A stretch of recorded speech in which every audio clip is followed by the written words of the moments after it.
हमारे जुगनू गौतम जी के लिए बदरलाल जी आ जाए। गार्गी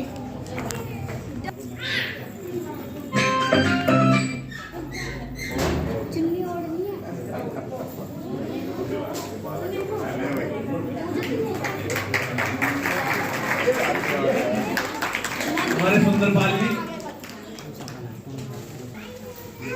सुंदरपाल गौतम जी, ये इंजीनियर भी है और पत्रकार भी है। रामपाल जी,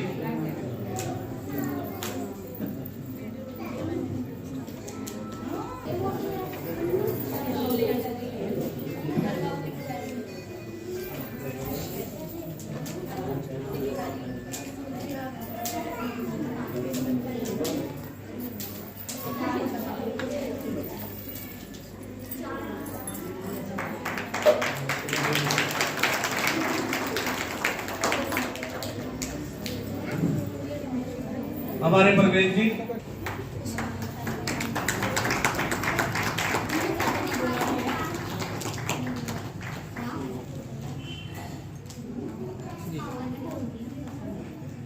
सभी पत्रकारों के लिए जोरदार ताली बजाकर इनका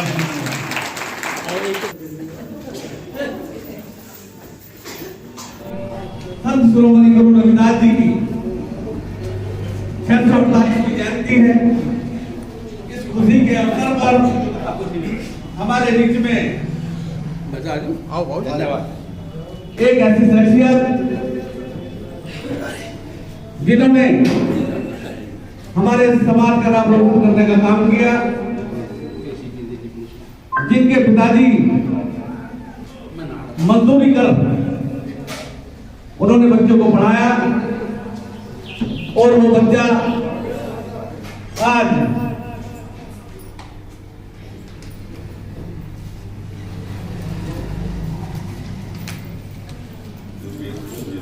यूपीएससी इंजीनियरिंग सेवा परीक्षा उत्तीर्ण कर उसने भारत में 42वां स्थान प्राप्त किया है। ऐसी शख्सियत को मैं आमंत्रित करता हूँ कि वो आए हमारे बीच में। राजीव कुमार जी, सभी जोरदार ताली बजाकर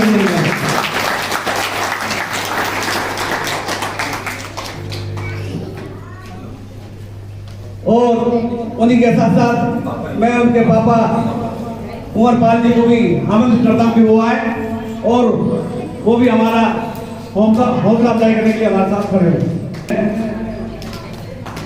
जय सिंह जी से निवेदन करूंगा कि वो आए और उन्हें पटका पहनाकर सम्मानित। मैं इनकी खासियत बताना चाहता हूँ कि हमारे राजीव जी कई सारे विभागों में चयन हुआ।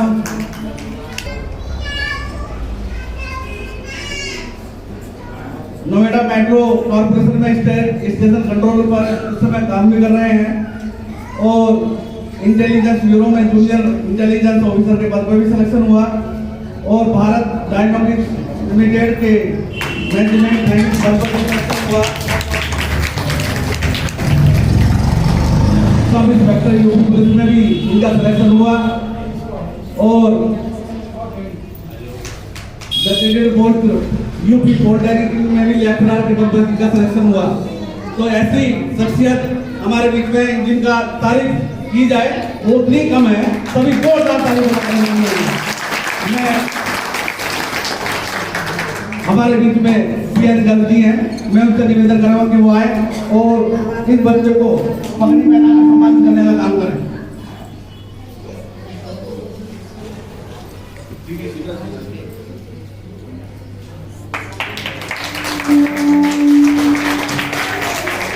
हमारे जिला अध्यक्ष जी, उनसे भी निवेदन है कि वो आए इस बच्चे को स्मृति चिन्ह देकर सम्मान करने का काम करें। मैं ज्ञान करने से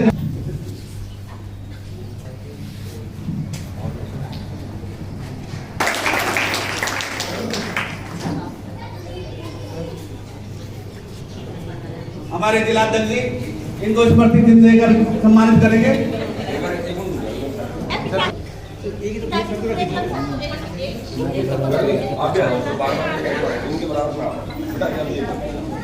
हमारे फकीर शर्मा जी वो भी आए।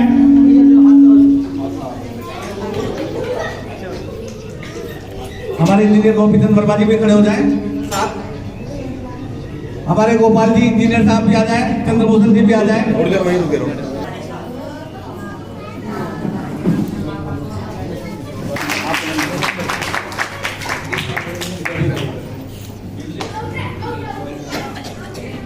हमारे चंद्रभूषण जी भारतीय बहुत महासभा जोरदार ताली बजाते रहेंगे। फोटो ले जाइए। रुको रुको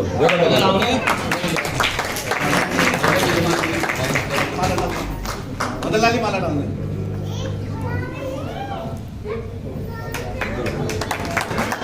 प्रदीप जी आ रहे माला डालते दोनों। हमारे जसवंत जी भी आ जाए। बच्चों सदन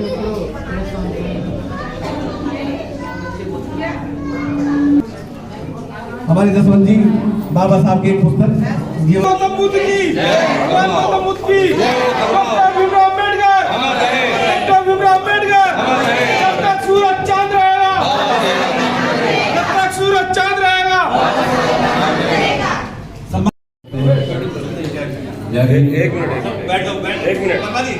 मिनट सभी कार्यकर्ताओं को हार्दिक धन्यवाद देना चाहूँगा कि उन्होंने मुझे ये मंच प्रदान किया और मेरा इतना सम्मान किया। सभी के लिए बहुत बहुत धन्यवाद। अभी मैं 2018 से स्टेशन कंट्रोलर के पद पे नोएडा मेट्रो में काम कर रहा हूँ। जो मेरी स्कूली शिक्षा है 8th क्लास तक वो प्राइवेट स्कूल में हुई। थोड़ा सामने से पीछे हो जाओ। उसके बाद मैंने पास की है वो MMH कॉलेज से की है। 11th-12th मेरी शंभू दयाल इंटर कॉलेज से हुई है। उसके बाद मेरी इच्छा थी कि मैं IIT के लिए तैयारी करूं, बट हमारे पास फाइनेंशियल कंडीशन उतनी अच्छी नहीं थी। तो जितना मैं अपने हिसाब से तैयारी कर पाया उसके हिसाब से मुझे जो कॉलेज मिल पाया UPTU का kite national institute of engineering and technology Muradnagar में मेरा इंजीनियरिंग में एडमिशन हो गया, इलेक्ट्रॉनिक्स एंड कम्युनिकेशन ब्रांच में। उसके बाद मेरी वहाँ पे BTech स्टार्ट हुई जो कि 2015 में खत्म हुई।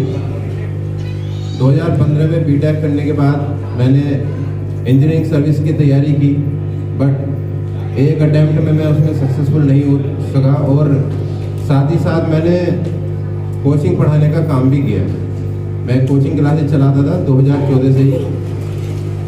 2014 से कोचिंग क्लासेस मेरा चलता रहा, मैं पढ़ाता रहा और पढ़ता रहा।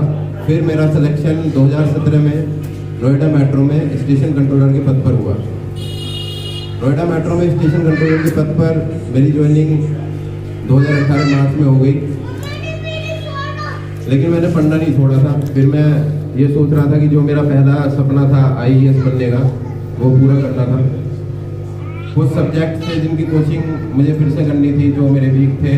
फिर से मैंने कोचिंग की ऑनलाइन, फिर से कोचिंग की, फिर से एग्ज़ाम दिया। 2021 में मेरा बाद में अटैम्प्ट रहा। जॉब लगने के बाद मेरा फर्स्ट अटैम्प्ट फिर 2021 में रहा, जिसमें कि मेरा pre exam UPSC engineering service की क्लियर नहीं हुआ। बट मैंने हिम्मत नहीं हारी, मैं फिर तैयारी करता गया, जो भी मेरी कमियाँ थी उनको दूर करता गया। फिर 2022 में मैंने फिर से अटैम्प्ट दिया, जिसमें मेरा प्री एग्ज़ाम क्लियर हुआ, but UPSC mains second stage मैं फिर से क्लियर नहीं कर पाया। मैं आपको बताना चाहता हूँ UPSC इंजीनियरिंग सर्विस 3 स्टेज का एग्ज़ाम है, प्री, मेंस और इंटरव्यू। 2021 में मेरे से प्री भी नहीं हो पाया था, 2022 में प्री हुआ तो मेंस नहीं हो पाया। फिर 2023 में हमने अटैम्प्ट दिया, प्री हो गया, मेंस हो गया, इंटरव्यू भी हो गया, फिर फाइनल मेरिट बनी तो मैं 3 नंबर से फिर रह गया। फिर 2024 का अटैम्प्ट मेरा ऐसे नौकरी के साथ पढ़ाई मेरी चलती रही। 2024 में मैंने अटैम्प्ट दिया, प्री हुआ, मेंस हुआ और इंटरव्यू हुआ, और फिर फाइनल सिलेक्शन के साथ जो कि 86 सीट्स थी इलेक्ट्रॉनिक्स एंड कम्युनिकेशन ब्रांच में, मुझे 42 रैंक प्राप्त हुई।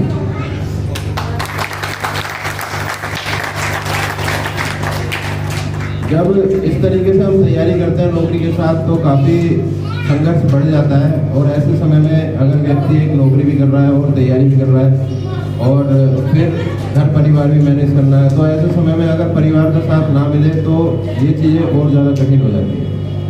तो समय समय पे मुझे परिवार का साथ मिलता गया। मेरे जो भाई थे वो शायद जो मेरी हिस्से की रिस्पॉन्सिबिलिटी थी वो भी उन्होंने उठाई। और माता पिता से मुझे कभी पढ़ाई में ऐसा डिस्टर्बेंस नहीं किया गया कि मैं पढ़ रहा हूँ तो मुझे घर परिवार में किसी और कामों में ध्यान देना है। तो अगर इसी तरीके से हमारे समाज में पढ़ाई को प्रायोरिटी पे रखा जाए तो नौकरी से संतुष्ट होता तो शायद आज मैं स्टेशन कंट्रोलर ही बना रहता, IAS कभी नहीं बन पाता।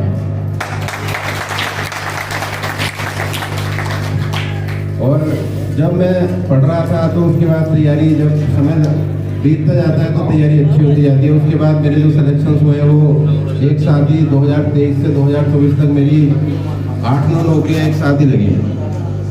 बट बड़ा अचीवमेंट IAS था जो मैं चाहता था, वो ईश्वर की कृपा से और बाबा साहब की प्रेरणा से ऐसा हो पाया।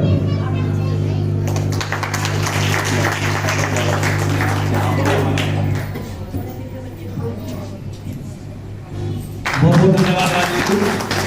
अब मैं समिति के अध्यक्ष जी हमारे बीच में हैं।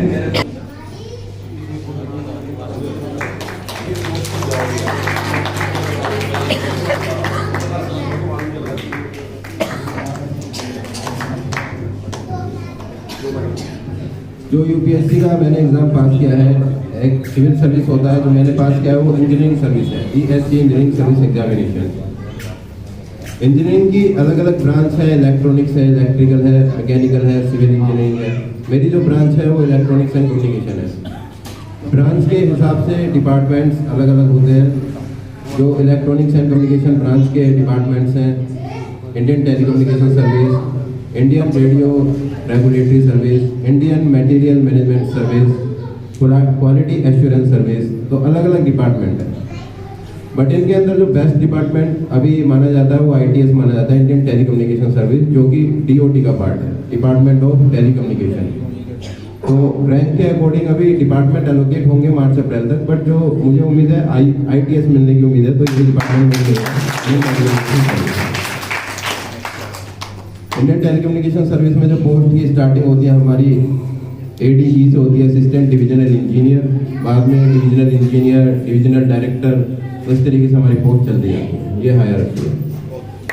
क्या बताना चाहेंगे बच्चों को, क्या बताना चाहेंगे? बच्चों से मैं यही कहना चाहता हूँ कि पढ़ाई पे ध्यान दें और हमारे समाज का आगे नाम रोशन करें। सबसे पहले ये जरूरी है कि सिर्फ पढ़ाई ही एक मात्र विकल्प नहीं है कि हम पढ़ाई से ही आगे बढ़ सकते हैं, लेकिन पढ़ाई बहुत कुछ है, सब कुछ नहीं है लेकिन बहुत कुछ है। और मैं अपने समाज के लोगों से अनुरोध करूंगा कि पढ़ाई के साथ साथ अगर वो बिजनेस की तरफ भी अपना ध्यान दें तो हम काफ़ी आगे बढ़ पाएंगे। जी NCERT का सिलेबस बहुत कम है। हाँ जी, 6 क्लास से 12 तक, तो अगर ये बच्चे NCERT से के सिलेबस से पढ़ रहे हैं वो काफी है, या उससे अलग भी बच्चों को कोचिंग देना जरूरी है? NCERT आप किस हिसाब से कह रहे हैं, UPSC सिविल सर्विस के या क्लासेस के 12th के हिसाब से? 12 तक के हिसाब से तो खैर वो है, लेकिन उसमें सिलेबस बहुत कम है। तो अगर UPSC की तैयारी में बच्चे लगते हैं तो उसके अलावा भी बच्चों को कोचिंग देनी जरूरी है, या फिर वो काफी है बेस के लिए? बेस के लिए NCERT की बुक्स काफ़ी है। वैसे सिविल सर्विसेज का प्रश्न हो जाएगा, क्योंकि वैसे मेरे को इतना आइडिया नहीं है, बट थोड़ा बहुत है। बट कोचिंग एक डायरेक्शन देता है, क्योंकि सिविल सर्विस में हम जो एग्ज़ाम क्रैक करेंगे, अगर इंजीनियरिंग सर्विस की मैं बात करूँ तो हमारे कुछ क्वेश्चंस ऐसे होते हैं कि हम मैथमेटिकल तरीका कि हमने कोई फॉर्मूला लगाया आंसर आ गया, या कोई थ्योरी है। बट सिविल सर्विस में हमें एक सोशल तरीके से सोच के अपने जो विचार है वो रखने होते हैं उसमें, तो इसलिए कोचिंग का गाइडेंस तो जरूरी रहेगी। NCERT काफ़ी नहीं है। बहुत बहुत धन्यवाद साथियों को जैसा कि मैं शुरू से कहता आया था कि हमारे समाज में सिर्फ पढ़ लिख के आगे जा सकते हैं, हमारे पास कुछ और रास्ता नहीं है। हमारे पास कोई प्रॉपर्टी नहीं है, कोई बड़ा लैंड बैलेंस नहीं है। सिर्फ हमेशा ये समझाया कि आप सिर्फ पढ़ के ही आगे जा सकते हो और पढ़ के ही नाम रोशन कर सकते हैं, समाज का, अपने परिवार का, अपने क्षेत्र का, मोहल्ले का। तो हमें यही सिखाया कि हमारे पास कुछ नहीं है, सिर्फ पढ़ाई से आप आगे जा सकते हो। और यही मैंने सिर्फ इसमें से प्रेरणा दी है कि सिर्फ हम पढ़ के ही आगे जा सकते हैं, समाज के लिए कुछ कर सकते हैं। जहाँ आप ऊपर जा रहे हो आवाज़ उठा सकते हैं, बिना पढ़ाई कुछ नहीं संभव नहीं है। इसलिए मैं अपने समाज के सभी बच्चों से प्रार्थना करता हूँ कि पढ़ाई को प्राथमिकता दें और बच्चों को हमेशा आगे बढ़ने के लिए पढ़ाई पे ही जोर दें। मिस्टर राजीव जी,